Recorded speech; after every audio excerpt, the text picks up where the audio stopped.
C'était un secret de polichinelle. Gabriel Attal, officiellement candidat à l'élection présidentielle. L'ancien Premier ministre a choisi Mur-de-Barrez, une petite commune de l'Aveyron, pour se lancer dans la course à l'Élysée.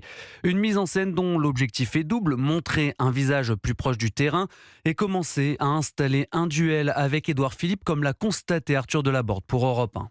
Un drapeau bleu-blanc-rouge accroché aux fenêtres, une centaine d'habitants réunis par le maire Renaissance de ce village de 700 habitants. Le décor est soigneusement choisi. Sans surprise, Gabriel Attal officialise sa candidature. Parce que moi, je n'en peux plus de cette politique française où c'est 50 nuances de gestion du déclin et on explique matin, midi et soir aux Français que tout a vocation à être pire. Non, au contraire, on peut avoir des vies meilleures. Et oui, c'est pour toutes ces raisons. C'est parce que j'aime profondément la France et que j'aime profondément les Français que oui, j'ai décidé d'être candidat à la présidence de la République. Une mise en scène qui rappelle les débuts de campagne de Jacques Chirac, la ruralité, la proximité, les bains de foule et déjà un adversaire en ligne de mire, Édouard Philippe. En croisant un bébé dans les rues de l'Aveyron, difficile de ne pas penser à celui qui veut lui aussi incarner l'avenir. Bon allez, à bientôt, au revoir.